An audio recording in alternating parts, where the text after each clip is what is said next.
Hello, नमस्ते, सत श्री अकाल। कैसे हैं आप सब? उम्मीद करता हूँ सबसे सुरक्षित होंगे। मैं हूँ डाइटिशियन शिवा। आज जब मेरे पास पेशेंट ने एक चीज बोली कि मैम इस वीक वेट लॉस कम आया है मेरा, तो मुझे शायद ये लगा कि अरे यार, हमें तो शायद क्लैरिटी ही नहीं है।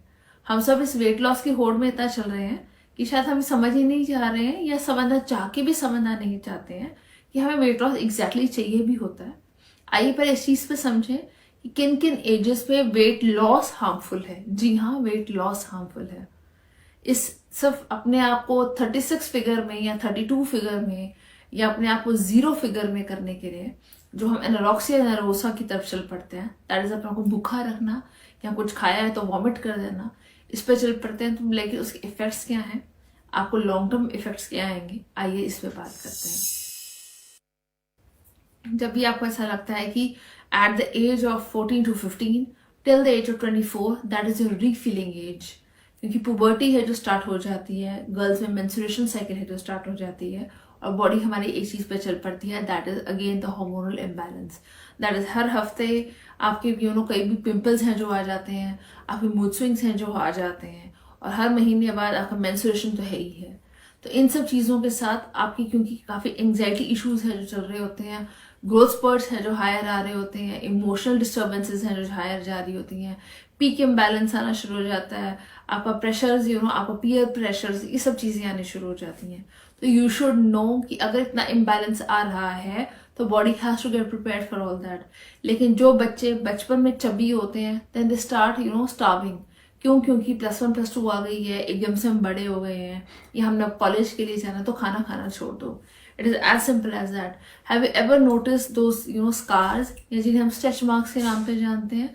आप ये चीज समझिए कि स्ट्रेच मार्क्स अगर बॉडी पे आ रहे हैं, मतलब फैट इतना हाई था और उसको आपने क्या किया, आपने इलास्टिक रेशो कर दिया। दैट इज आपने फैट अपना हिला दिया, विसरल फैट बेसिक हिला दिया।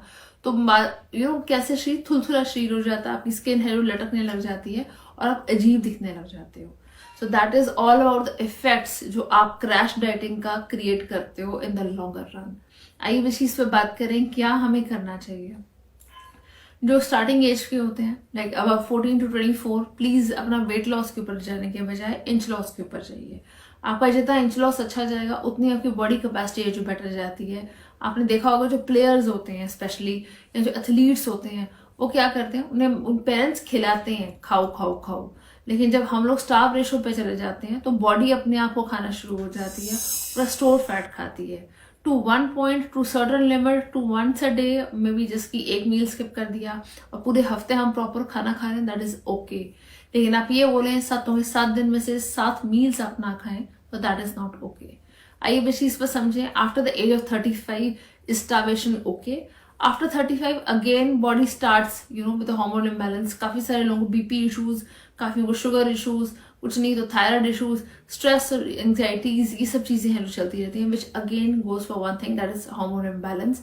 एंड यस, आजकल तो यू नेवर नो कौन सी चीज कब आ रही है। तो मेनोपॉज किसी का 35 पे, 38 पे, 40 ईयर्स या 45 ईयर्स पे आना शुरू हो जाता है, तो उसके लिए भी बॉडी है जो रेडी होनी शुरू हो जाती है। तो अगर आप मेनोपॉज के टाइम पे स्टार्वेशन पे जा रहे हैं तो भी अगेन उसका कोई बेनिफिट नहीं है। आप एक चीज को समझिए कि अगर आप एजिंग पे हायर जा रहे हैं तो आपकी बॉडी की बेसिक नीड्स हैं वो अलग हो जाते हैं। क्या 50 साल की एज में आपको लगता है आप तले हुए पराठे उतने पसंदीदा से खा सकते हैं जितना आप 20 या 25 साल की एज में खाते थे? शायद उस टाइम तो मक्खन भी चाहिए होता है, मलाई भी चाहिए होती है, और आप उस पराठे के साथ कोई अगर सब्जी भी है तो भी खाने को मिल जाएगी तो आप खा लेंगे। आपको पता है अगर ट्रैवल करना तो 2-3 पराठे इकट्ठे खा के आप चलते थे कि हाँ ठीक है, बहुत अच्छा है, आराम से पेट भर के चलते हैं। लेकिन क्या आज आप उतना ही पेट भर के खा सकते हैं? जी नहीं, क्योंकि हमें ऐसा लगता नहीं, हैवी हो जाएगा, हम खा नहीं पाएंगे, ट्रैवल करना है, नॉजिया फीलिंग आएगी, ये सब चीजें। तो आपकी एज वाइज पे आपकी बेसिक डिमांड्स, आपकी फूड डिमांड्स चेंज होती हैं। लेकिन अगर हम उन्हीं ही पुराने वालों को चलाते हैं कि नहीं नहीं मुझे तो ज्यादा नहीं खाना, लाइट मील्स हैं जो खानी है, तो जी हाँ, दिक्कतें हैं जो बढ़नी शुरू हो जाती हैं। आइए इस चीज पर बात करें, क्या खाना चाहिए अपने वेट लॉस के लिए। आपका weight loss, let's take it, एक हफ्ते में जितना आया है या एक महीने में जितना आया है, जितना कम होगा उतना ज्यादा कंसिस्टेंट है जो होगा। प्लीज अपना क्रैश डाइट्स पे करके डेली वेइंग स्केल्स पे चढ़िए, 5-5, 6-6 किलो एक एक हफ्तों में तोड़ देने का बहुत ज्यादा लॉजिक नहीं आने वाला। जैसे कि अगर पेशेंट्स की सर्जरी है जो होनी होती है, तो जी हाँ, ये करवाया जाता है। जो पेशेंट एक्सट्रीम ओवरवेट हैं तो उनके लिए ये करवाया जाता है। जिन पेशेंट्स को बेसिक चलना फिरना तक मुश्किल हो चुका होता है या बोन्स का इतना डीजनरेशन है जो हो जाता है कि वो अपना ही वेट नहीं सह पा रही होती, तो जी हाँ, हम ये करवाते हैं। लेकिन अगर आप बेसिक बॉडी प्रोफाइल ठीक है तो आप लोगों को इतना क्रैश डाइट में मत लाइए। अब आइए लास्ट में बात करते हैं कि रीफिलिंग ऑफ द बॉडी कैसे जाए। Refilling of the body is always with the season, it is never without the season. सर्दियों में हम मूंगफलियों वाली गच्चक है जो खाते हैं, पर मूंगफली का कॉम्बिनेशन हम अगर गुड़ के साथ खा पाए तो ज्यादा अच्छा है, क्योंकि गच्चक अगेन जो सिंथेटिक शुगर है जो हायर होगा, गुड़ तो होगा ही नहीं लेकिन चाशनी है जो ज्यादा होगी, तो उन चीजों को खाएं। आपको भुने हुए चने हैं जो ज्यादा अच्छे खा सकते हैं, भुने हुए चनों की पंजीरी बनाई जा सकती है, क्योंकि पिन्नी है जो बनाई जा सकती है, तो उन चीजों को रिफिल करके खाइए।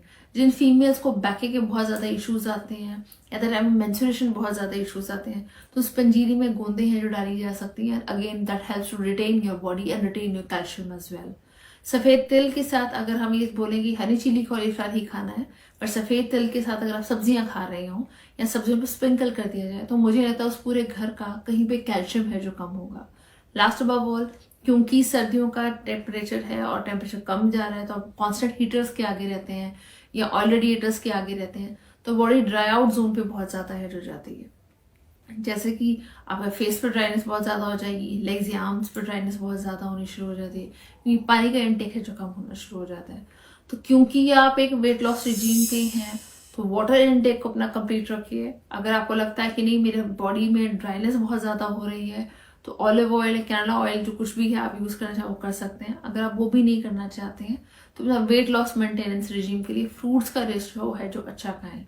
हम नॉर्मली फ्रूट्स को इग्नोर कर देते हैं, उन्हें तो देख के ठंड लग रही है, ठंड लग जाएगी, ये हो जाएगा, वो हो जाएगा, बट बेसिक आप 5 या 5:30 बजे से पहले अपना फूड का इंटेक है जो ले सकते हैं। खाना खाइए, खुश होकर खाया कीजिए। सिर्फ इस होड़ में अपने आप को रखने के बजाय कि मुझे सबसे पतला दिखना है या सबसे फिट दिखना है, उसके बाद चक्कर आते रहें, आप घबराहट में चलते रहें, या आपको ऐसा लगता है कि अरे यार मैं क्या कर रहा हूँ अपनी जिंदगी में, अगर कंटेंटमेंट की फीलिंग ही नहीं आ रही, तो मुझे लगता है कि उस चीज का कोई फायदा नहीं है। You should be happy to whatever you do, you should be proud of कि हाँ मैंने ये चीज की है।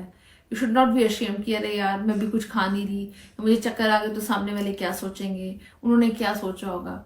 हम शायद अपने बारे के सोचने के बजाय दूसरों के बारे में ज्यादा सोचते हैं कि वो हमारे बारे में कैसा और क्या सोच रहे होंगे। तो इन सब की चीजों के साथ प्लीज अच्छा खाना खाइए, अपनी सेहत का और खुद का ध्यान खुद से ज्यादा रखिए। Thank you so much for joining.